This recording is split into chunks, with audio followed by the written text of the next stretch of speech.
My name is Brian Hokanson, Brianhokanson. I live in the city of Minneapolis, and I've organized with the RNC Welcoming Committee for about 7 months now. And I want to speak a little bit as to why. 12 months ago, I was living in the small town of Pine Island, Minnesota. And I saw when the Minneapolis police tased, beat up, and arrested 19 people simply for bicycling down the street at a critical mass bike ride. I call many of those people my friends now, and now we know that that action by the police was an attempt to suppress anti-Republican National Convention organizing. The police failed in that attempt. And at the time, I felt so hopeless because I had planned to be on that ride, but my life had taken me out of the Twin Cities. Still, in that moment, I knew what I needed to be doing. People organizing against the RNC were such a threat to this inherently unjust system that they were being beat up and harassed 12 months before the fact. People organizing were such a threat that today we know that before I became an organizer with the Welcoming Committee, there were already 4 paid informants and undercover investigators posing as members. 12 months later, although the police and military brutality is exponentially higher than it was then, the highest that I've ever witnessed, I don't feel hopeless anymore. They say they took the leaders of the Welcoming Committee. They kidnapped them. But that's a lie. Every single person within the Welcoming Committee is a leader.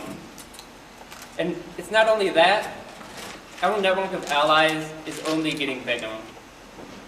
I've never before in my life felt so supported in the work that I'm doing, which right now is to get our people out of jail and safe, to defend them, and to hold those responsible for this madness accountable.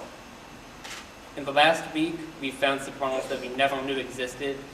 After the raids on this space and on our houses, we were immediately given offers of housing, donations, and food from people in the community.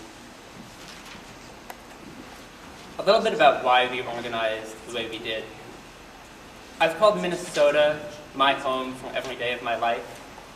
I feel connected to this state's land and its history, from the Dakota Uprising in 1862, to the labor union organizing, which brought similar charges of criminal syndicalism upon IWW organizers in 1919, to the resistance to the Vietnam War at my university, the U of M, in the 60s and 70s. This land belongs to all of us. It doesn't belong to any political party. It doesn't belong to the police or the national government. That's why we organized, though. We provided the resources for our friends to reclaim the space that was stolen by the Republican National Convention this week, and the space that's stolen by police and governments every day of our lives. Over the past 5 days, I've only slept at my own house once. At first, that was to protect myself from the police terrorism I saw that was happening to my friends and loved ones. But I'm also a member of the RNC Welcoming Committee, and in this group, we all stand on equal footing, and we all stand together. We are one body that has logistically facilitated the justified resistance to this convention together. I, too, was in this space when it was raided on Friday night. It was set up in the same configuration that it's set up in today, as we were watching a movie in this space. And you can see on the left the door that was busted in this space by the Ramsey County Sheriff's Department. Soon after, though, I realized that I'm not really scared of Bob Fletcher's personal vendetta against members of the Welcoming Committee. I'm not scared of the FBI or of Homeland Security. I'm not scared of going to jail, even though the conditions in the Ramsey County Jail right now are disgusting and unsafe. You can also see the demands that we're making regarding the jail. Even though the people being held there are being held in such conditions, they're some of the bravest freedom fighters that I know and have had the honor to meet. Right now, the only thing that I fear is not being able to help my friends and allies to safety. But that's what I'm going to be doing, is helping them to safety and continuing this movement. I'm confident that our movement will win, because in the long run, it always has.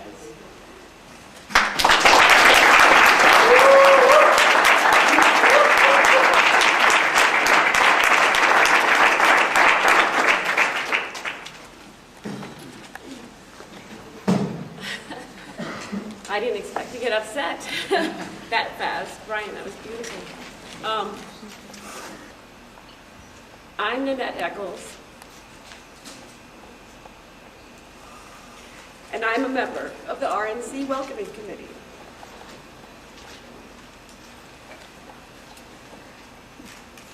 Not only did I want to create a space for dissent, I wanted to be part of a community that practices the values that I hold. When I organize, I want to organize against all forms of domination and power over. We in the Welcoming Committee and in this movement are always schooling ourselves and each other on how to be better allies in the struggle against corporate hegemony, racism, patriarchy, gender discrimination, and so many others. Everyone in this group has taken time away from organizing space and logistics to work on these issues as they've manifested within our group. We recognize that we cannot work against systems of oppression unless we work on how those systems come and live and express themselves within us individually and in our communities. This brings me to why the Welcoming Committee. While the name is hilarious as it relates to Republicans, the Welcoming Committee welcomes dissent. For me, it's the consensus process. I love working with these folks. They have gifted me the space to grow personally and develop my organizing skills.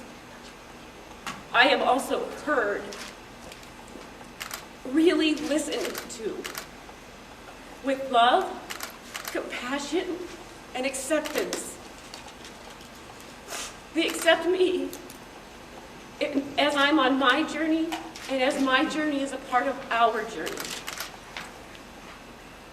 These individuals who have become the Welcoming Committee have taught me how to step away from judgment and to embrace the process of change. It's not going to be a miracle candidate for the presidency or any other political office. It's the miracle of stepping up, being given space to make mistakes, to learn from those mistakes, and to continue to grow towards the change I want to help create in myself and in my community. That's why I'm a member of the Welcoming Committee, and why I'm so proud of these people and the people who have taken to the streets the last 3 days and all the work that everyone has done. Thank you.